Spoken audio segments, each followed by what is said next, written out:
For the lesson on linear function, we have this learning target. I can illustrate a linear function. But before we define a linear function, we have to be familiarized first with the terms independent and dependent variables. Okay. So, in the previous quarters, we have been using the variables x and y, where our x is our independent variable or the input, and then y is our dependent variable or the output. Okay. Now, in the function, okay, we will not be making use of the variable y. Instead, we will be making use of the term f of x. Okay? Ma'am, parati ba itong f of x ang gagamitin? Hindi. Okay, kasi itong f ay pangalan lamang ng function. So, ibig sabihin, we could have another name for the function. So, we have here g of x, h of x, p of x, and so on. Wherein, itong buong ito ay ang tinatawag nating dependent variable. Okay? So, ano itong x? Pareho lang din. That is our independent variable. Yan ang ating i-input. Okay? As what I've told you a while ago, again, f of x is the equivalent of y in our equation. Okay? So, bakit hindi ginamit ang y? Kasi hindi kasi lahat ng equations ay function. Yun ang reason. So, we'll be making use of this term to indicate function. Okay. So, let's have here an example. Okay. So, we have here f of x is equal to 2x minus 7. Okay. Now, say we have here, if our x is equal to 1, then what is the value of f of x? Okay, so what are we going to do is simply substitute x in the function. So we have now f, ano yung ating input? Ang input natin ay 1. That is our independent variable. And then we substitute our input in the function, of course. Okay, we have 2 times 1 minus 7. So you have now 2 times 1 is 2 minus 7. Then we have negative 5. F of 1 is equal to negative 5. So if we are going to plot this one in the coordinate plane, okay, this our x, our input is positive 1. Okay. And then our output is negative 5. We have here, say negative 5 here. Okay. So we have now the ordered pair here, 1, negative 5. Okay. So again, sa function, ang ginagamit natin ay f of x. Sa equation, ginagamit natin ay y. Bakit ganito? Kasi hindi lahat ng equation ay function. Okay? I hope you understand. Okay? Let's have another point on this function. On the graph of this function, f of x is equal to 2x minus 7. Say our x is equal to let's make it 3. Say if x is equal to 3, okay, so we have f of 3 is equal to 2 times 3 minus 7. So we have 6 minus 7 is negative 1. Okay, so f of 3 is equal to negative 1. So if we have here 3 and then we have here negative 1. So we can find the point here, and then At least 2 points that can graph a line because obviously this is a linear function. It's a degree 1 function. Okay? So, actually, sa function na ito, kasi obviously it's a linear function man, it's a linear equation that is a function. Okay? Yung process na ginawa natin yung first quarter ay pareho lang in the case of this function. Okay? So, anong pinagkaiba lang? Instead of making use of y, we replace it with f of x. I hope you understand it clearly.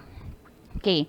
Now, let's move on to the definition of a linear function.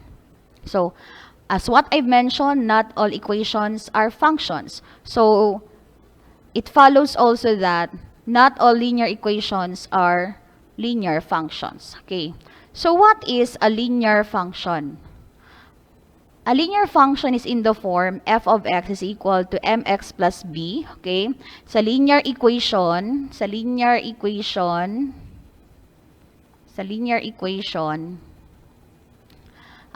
instead of using f of x, we have y is equal to mx plus b. Okay? So we have here where may condition siya. Where the slope must not be equal to 0. Maalala nyo ba dati, sa linear equation, meron tayong mga slope na undefined, meron ding slope na 0. Tama? So, yung mga equations na kung saan ang slope ay undefined at saka 0, ay hindi ma-consider na linear function. Ito ay isang linear equation lamang. Okay. So, tandaan yan ha. It is in the form f of x equals mx plus b, where the slope must not be equal to 0. Of course, we all know that b is the y-intercept, and this is its graph. Okay?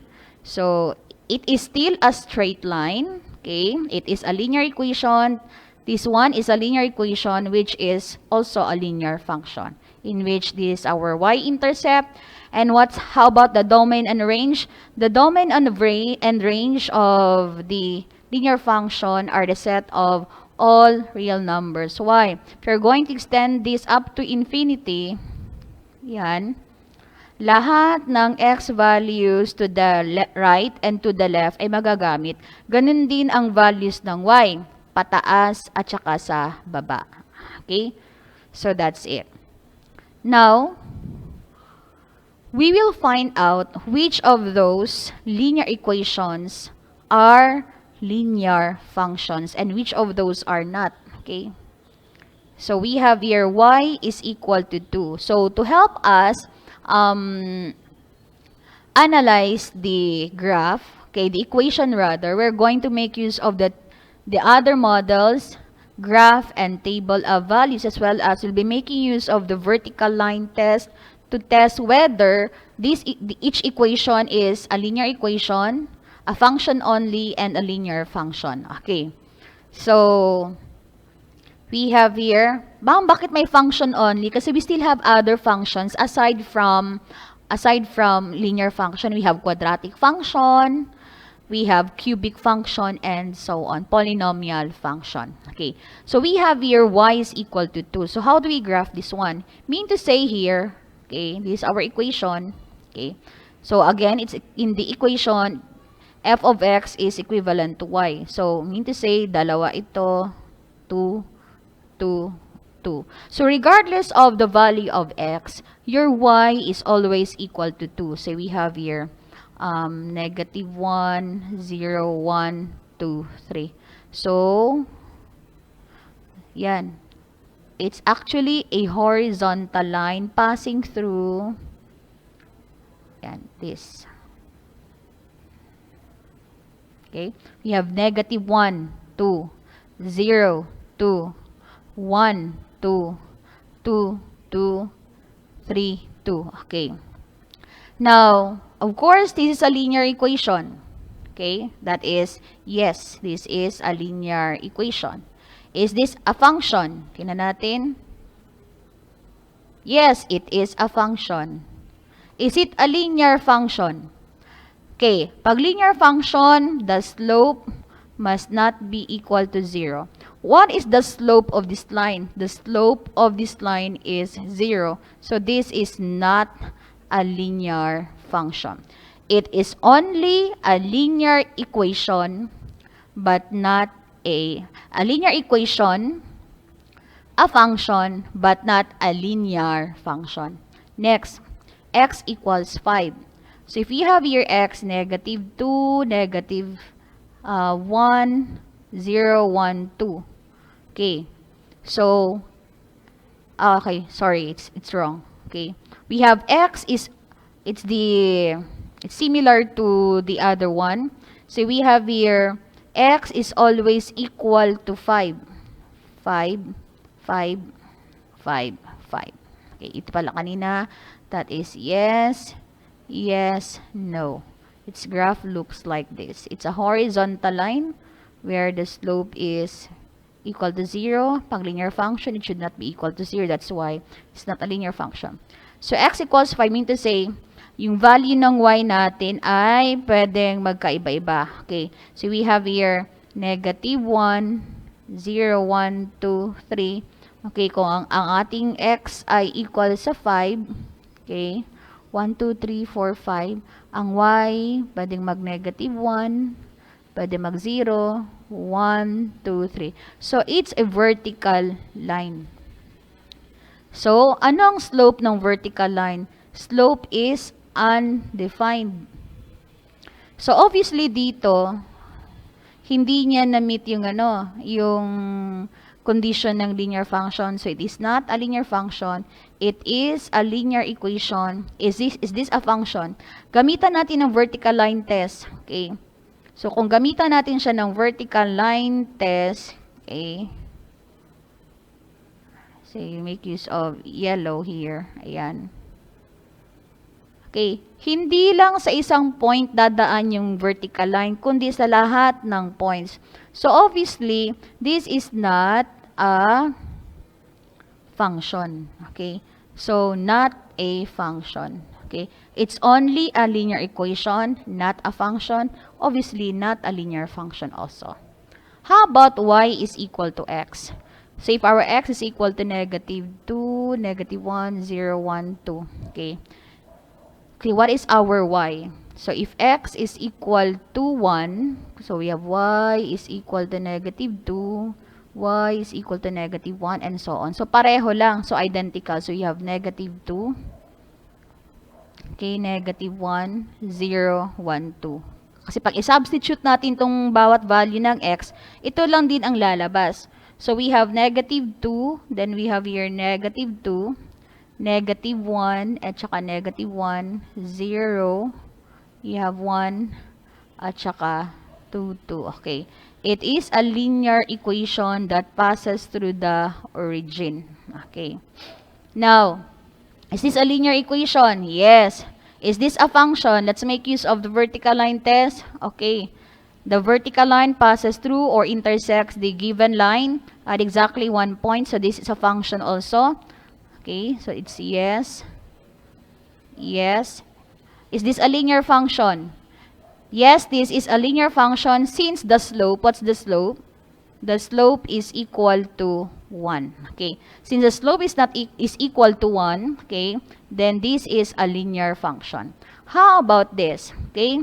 What's the slope of this line? Okay, this is a linear equation in which the slope is equal to 1 and the y-intercept is equal to is equal to 2 and the y-intercept is 1. Okay.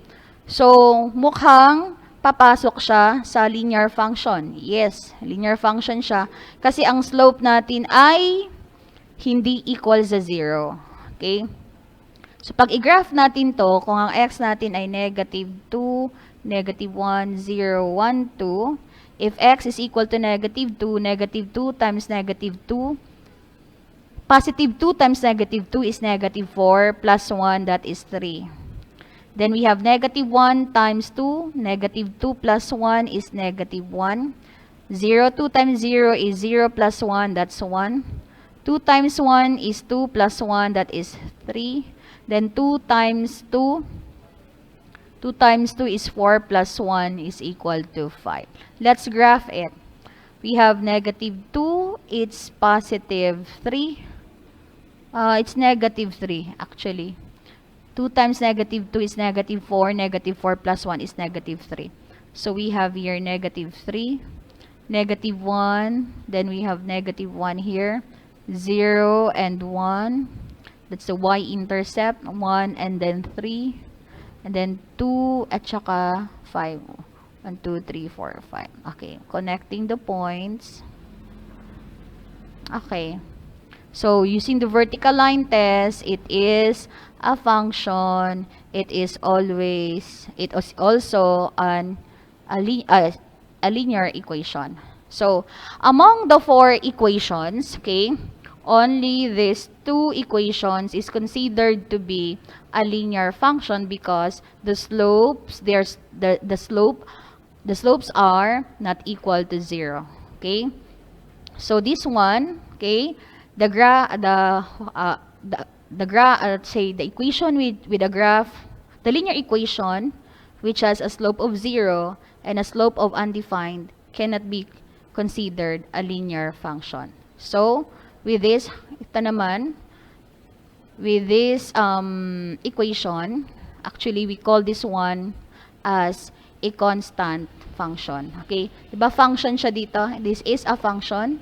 Okay? Function only. And we call this one as our constant function. Okay? The graph of the function f of x equals b is a horizontal line whose y-intercept is b.